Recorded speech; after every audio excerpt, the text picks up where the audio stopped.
শ্রী শ্রী গীতা হরি সংঘ দেব মন্দিরের উদ্যোগে নবনির্বাচিত কার্যনির্বাহী কমিটির শপথ গ্রহণ ও সংবর্ধনা অনুষ্ঠান উৎসবমুখর পরিবেশে অনুষ্ঠিত হয়েছে। অনুষ্ঠানে প্রধান অতিথি হিসেবে উপস্থিত ছিলেন জনাব হাবিবুর রশিদ হাবিব এমপি, মাননীয় প্রতিমন্ত্রী, সড়ক পরিবহন, মহাসড়ক ও রেলপথ মন্ত্রণালয়।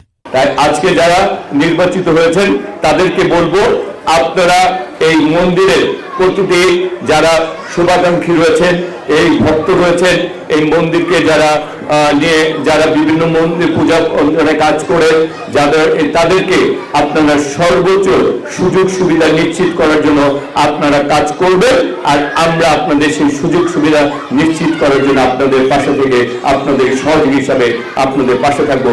বিশেষ অতিথি হিসেবে উপস্থিত ছিলেন বাংলাদেশ সরকার হিন্দু ধর্মীয় কল্যাণ ট্রাস্টের ভাইস চেয়ারম্যান শ্রী তপন চন্দ্র মজুমদার।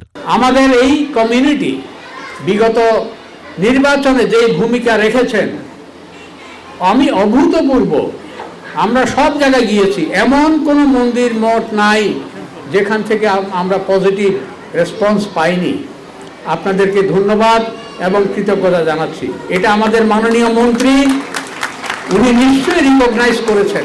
ট্রাস্টি শ্রী নিবাস চন্দ্র মাঝি এবং বিশিষ্ট ব্যক্তি শ্রী অসিত রঞ্জন নাথ খোকন, প্রতিষ্ঠাতা সভাপতি শ্রী শ্রী গীতা হরি সংঘ দেব মন্দির। এছাড়াও উপস্থিত ছিলেন প্রধান উপদেষ্টা শ্রী বিশ্বজিৎ রায়। যে আপনারা নিজেদের মধ্যে কখনো কোনো কনভারসেশন এর মধ্যে যাবেন না, এটা আমাদের নায়ক। বেসিক্যালি এটা কখনো ছিল না, এটা আমাদের নায়ক, এবং কখনো কেউ কোনো কথায় কান দেবেন না। অনুষ্ঠানে সভাপতিত্ব করেন মন্দিরের সভাপতি শ্রী বিমান বিহারী তালুকদার। 71 সদস্য কার্যনির্বাহী কমিটি আজকে আমরা শপথ নেব এখানে।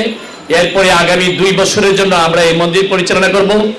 এর আগেও আপনারা আমাকে সভাপতি নির্বাচিত করেছিলেন বিগত 2 বছরের জন্য, 2024, 25, 26।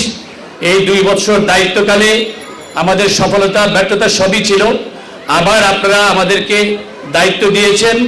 আমরা চেষ্টা করব আমাদের মেয়াদকাল যে 2টা বছর 2026-28, সেই সময়ে আমরা আমাদের যথাযথ দায়িত্ব, আমাদের উপরে দায়িত্ব আমরা সঠিকভাবে নিষ্ঠার সাথে সততার সাথে যেভাবে আমরা বিগত দিনে দায়িত্ব পালন করেছি, আগামীতেও আমরা সততার সহিত আমাদের দায়িত্বটুকু পালন করব।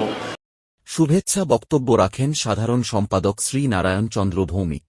সম্মানিত সুধীমণ্ডলী, আজকে মহতি সভায় উপস্থিত মাননীয় প্রতিমন্ত্রী মহোদয়ের কাছে আমাদের অনেক চাওয়া পাওয়া রয়েছে, কিন্তু আমরা চাই আমাদের অভাব অভিযোগ শুনে আমাদের আশা পূরণ করবেন। এ সময় খিলগাঁও থানা অঙ্গ সংগঠনের নেতা কর্মীরা উপস্থিত ছিলেন। এছাড়াও মন্দিরের অসংখ্য ভক্তবৃন্দ অনুষ্ঠানে অংশগ্রহণ করেন। অনুষ্ঠানটি ধর্মীয় ভাবগাম্ভীর্য ও আনন্দঘন পরিবেশে সম্পন্ন হয় এবং নবনির্বাচিত কমিটির সফলতা কামনা করে দোয়া ও আশীর্বাদ প্রদান করা হয়।